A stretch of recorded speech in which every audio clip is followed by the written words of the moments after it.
পর্যটকদের উপচে পড়া ভিড় হয় স্বাভাবিকলি যেই হারে পর্যটক আসে সেখানেও কিন্তু অতিরিক্ত হয়ে যায় কিন্তু যখন 25 ডিসেম্বর যে শুভ বড়দিনের উপলক্ষে যে ছুটি এবং সাপ্তাহিক ছুটি মিলিয়ে টানা 3 দিনের ছুটিতে কিন্তু বিপুল সংখ্যক পর্যটক কক্সবাজারে আগমন করেছে। আমি আমার পিছনটা যদি একটু দেখাই, বিপুল সংখ্যক পর্যটকের যে দৃশ্য আমরা এখন লক্ষ্য করছি সেটি হচ্ছে কক্সবাজারের যে সুগন্ধা পয়েন্ট থেকে আমরা দেখতে পাচ্ছি যে দেশের বিভিন্ন প্রান্ত থেকে মানুষ কক্সবাজার ভ্রমণে এসছে। অনেকেই রুম না পেয়ে সড়কে ঘোরাফেরা করতেও আমরা দেখেছি।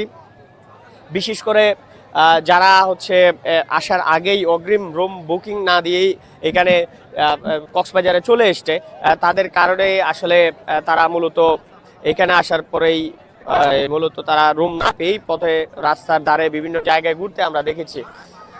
তো এখন আমি যদি একটু দেখাই যে আপনাদেরকে একজনের সাথে একটু কথা বলতে চাই যে আসলে তারা এখানে আনন্দ উচ্ছ্বাস, শিশুদের সঙ্গেও তারা কিন্তু আনন্দ উচ্ছ্বাসে উদযাপন করছেন। আপু কেমন লাগছে আসলে আমরা বিষয়টা? জি, ভালো লাগছে ভাইয়া। এখানে এসে আসলে সমুদ্র সৈকতে আসলে সবারই ভালো লাগে, আর পরিবারের সাথে আসছি, খুব ভালো লাগছে, এনজয় করছি বেশ। নিরাপত্তার ব্যাপারটা কেমন? না, এখানে বেশ ভালো নিরাপত্তা, কখনোই কোনো ঝামেলার সম্মুখীন হইনি, সব জায়গায় সেফ মনে হয়। খাবার দাবার ভালো। আর রুম ভাড়াটা একটু আনুপাতিক হারে বেশি, কারণ যেহেতু 3 দিন সরকারি ছুটি, সবাই আসছে, সেই অনুযায়ী একটু রুম ভাড়াটা বেশি আর কি। অন্য সময় যা 3-4 হাজারে পাওয়া যাচ্ছে, এটা এখন 5-10 হাজার লাগছে। ভাড়াটা আর একটু কমের মধ্যে, 5,000-4,000-এর মধ্যে, সাধ্যের মধ্যে হলে সবার জন্যই ভালো হয়। সেক্ষেত্রে সবাই এটা বেয়ার করতে পারে। Thank you. আমরা কথা বলছিলাম একজন পর্যটকের সঙ্গে, আসলে তিনি তার আক্ষেপের কথা যেমন জানাচ্ছিলেন তেমনি কিন্তু আসার কথাও আমাদেরকে জানিয়েছেন। আমরা আসলে এখানকার যে নিরাপত্তা ব্যবস্থার কথা যদি বলি, তারা আসলে সন্তুষ্টি প্রকাশ করলো। এখানে ট্যুরিস্ট পুলিশ, জেলা প্রশাসনের একজন নির্বাহী ম্যাজিস্ট্রেট সার্বক্ষণিক এখানে থাকেন, সেটি আমরা লক্ষ্য করছি। পাশাপাশি সাদা পোশাকধারী গোয়েন্দা কর্মকর্তারাও কিন্তু এখানে থাকেন। সে একই সঙ্গে আসলে তাদের লাইফ এবং যাতে সাগরে ডুবে যাওয়া থেকে তাদেরকে রক্ষা করার জন্য এখানে সিসেফ লাইফগার্ড নামে একটি সংস্থা তাদের সদস্য নিয়োগ করেছে, তারাও এখানে রয়েছেন। আমরা তাদের একজনের সঙ্গে একটু কথা বলতে চাই যে আসলে এখন তো বাড়তি চাপ রয়েছে, আপনারা এই বিষয়গুলোকে কিভাবে নিয়ন্ত্রণ করছেন?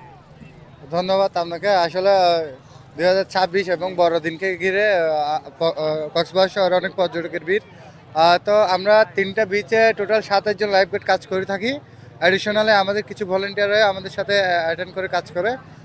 তো অনেক বেশি পর্যটকের ভিড় হওয়াতে আপনারা জানেন যে আমাদের দুটি সেফটি জোন এরিয়া রয়েছে, দুটি ফ্ল্যাগের মাধ্যমে আমরা সেই জায়গাটিকে নির্ধারণ করি এবং আমাদের একটি রেড জোনও রয়েছে। বেশি মানুষ হওয়াতে, বেশি পর্যটক হওয়াতে তারা কিন্তু রেড ফ্ল্যাগ যেখানে টাঙিয়েছি সেখানেও গোসল করছে। তো আমরা তাদেরকে সেখান থেকে কমিউনিকেশন করে কথার মাধ্যমে আমরা হ্যান্ড মাইক দিয়ে তাদেরকে দেখে ওই সেফটি এরিয়াতে নিয়ে আসছি। পাশাপাশি জানিয়ে রাখি আপনাকে, বেশি পর্যটক হওয়াতে অনেক ধরনের বাচ্চারা হারিয়ে যাচ্ছে, আমরা সেটি দেখছি। এখানটায় আহ্বান করব কক্সবাজার ট্যুরিস্ট পুলিশ এবং জেলা প্রশাসনের যে বিচকর্মী টিম রয়েছে তাদের মাধ্যম দিয়ে যাতে হ্যান্ড মাইক দিয়ে যাতে আরও ভালো করে বাচ্চাদেরকে খুঁজে পাওয়া সম্ভব হয়। ইতিমধ্যে আমরা 10 জনের বেশি আমরা আপনাদের সামনে কিন্তু হ্যান্ড ওভার করেছি, আপনারা দেখেছেন একটু আগে। তো এইটা হচ্ছে এই বিষয়টা ছিল।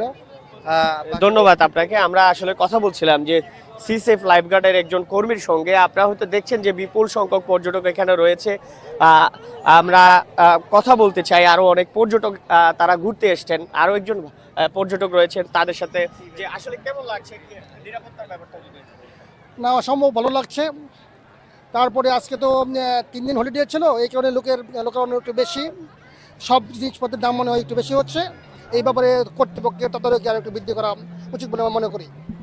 কেমন লাগছে আপু? ভালো। কিভাবে উদযাপন করা হচ্ছে? বলো, আমরা সেন্ট মার্টিন গিয়েছিলাম, বলো। আমরা সেন্ট মার্টিন গিয়েছি, ওইখানে আরো বেশি ভালো লেগেছে। ওখানে আরো বেশি ভালো লেগেছে।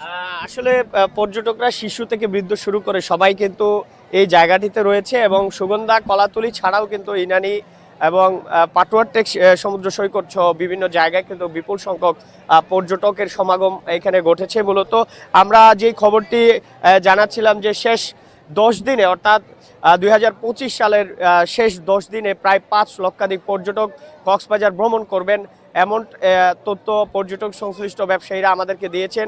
একই সঙ্গে তারা এখানকার নিরাপত্তা ব্যবস্থা জোরদারের পাশাপাশি হোটেল মোটেলে যে অস্থিরতা এবং হচ্ছে হোটেল মোটেলে যে অনিয়ম চলছে সেটি একটা নিয়ম রক্ষার মধ্যে আনার ব্যাপারে আমাদেরকে নিশ্চিত করবার চেষ্টা করেছে। আমরা পুলিশ এবং জেলা প্রশাসনের বেশ কয়েকজন